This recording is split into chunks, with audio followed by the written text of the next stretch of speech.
Dahan-dahan kong binuksan ang bintana. Wala akong nakita, pero may naamoy ako. Matapang, parang bulok na karne. 3 buwan pa lang ako nakatira sa inuupahan kong maliit na bahay sa baryo. Tahimik ang lugar. Malayo sa highway. Yung tipong maririnig mo ang kuliglig sa gabi at tahol ng aso sa malayo. Mag-isa lang ako roon. Sa unang linggo, wala naman akong napansin na kakaiba. Mababait ang kapitbahay, lalo na si Aling Rosa, isang matandang komadrona. Siya yung tipong kilala ng lahat. Siya ang tumutulong sa mga buntis sa baryo. Pero may isang bagay akong napansin. Hindi siya kailanman tinatawag. Dumadating na lang siya. Unang beses ko siyang nakita, bandang 2:00 ng gabi. Gising pa ako noon, naglilinis ng gamit. Bigla akong narinig ang mahinang katok sa labas. Tok, tok, tok. Pagbukas ko ng bintana, nakita ko siya. Nakatayo sa harap ng bahay ng kapitbahay kong buntis. Walang ilaw sa paligid pero kitang-kita ko siya dahil sa buwan. Nakatingin lang siya sa pinto, parang naghihintay. Ilang segundo pa, bumukas ang pinto. Walang nagtanong kung sino siya. Pinapasok lang siya agad.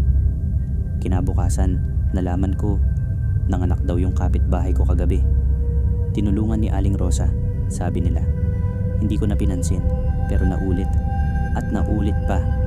Sa tuwing may mga nganak, lagi siyang dumarating kahit walang tumatawag sa kanya. Minsan, sinubukan kong tanungin si Mang Erning, yung tindero sa kanto. Bakit parang alam agad ni Aling Rosa kung may mga nganak? Ngumiti lang siya pero pilit. Matagal na siya dito. Sanay na siya. Hindi ako nakumbinsi. Isang gabi, bandang 11:00, narinig ko ulit yung katok. Tok, tok, tok. Pero ngayon, hindi sa kapitbahay, sa bahay ko. Nanlamig ang batok ko. Dahan-dahan akong lumapit sa pinto. Sino yan? Tanong ko. Walang sumagot. Sumilip ako sa maliit na butas. Wala. Pero paglingon ko sa bintana, nandoon siya. Si Aling Rosa.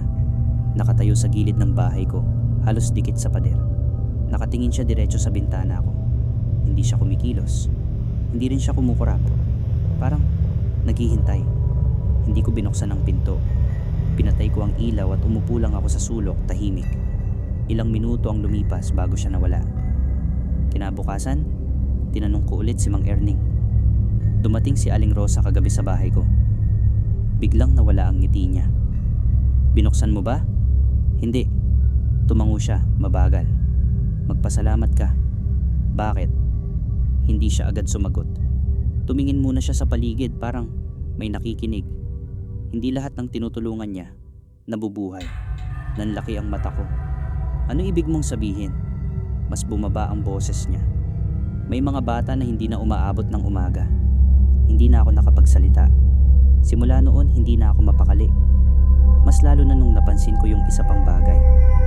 Tuwing gabi, may naririnig akong gumagalaw sa bubong. Hindi mabigat, magaan. Parang may ibon. O parang may taong maingat na naglalakad. Creak, creak.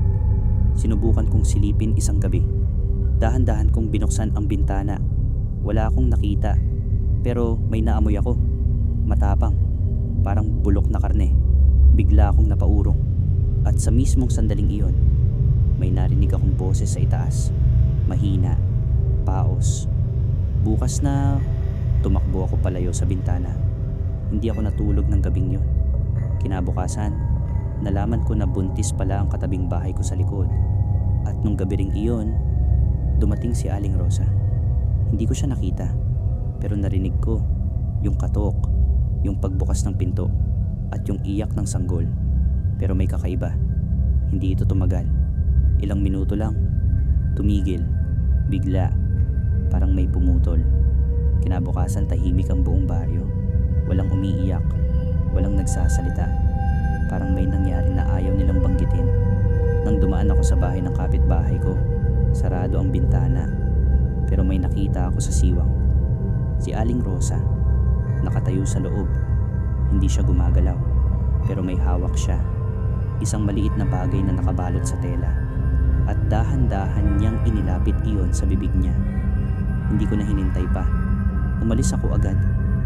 Ngayon, balak ko nang lumipat. Pero kagabi, huling gabi ko, narinig ko ulit yung tunog sa bubong. Mas mabigat na, mas malinaw, at huminto direkta sa itaas ko.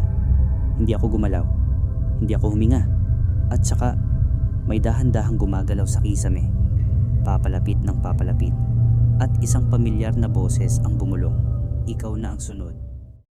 Kung bago ka lang sa channel na ito, huwag kalimutan mag-subscribe at i-click ang bell button para palaging update sa aking kwento.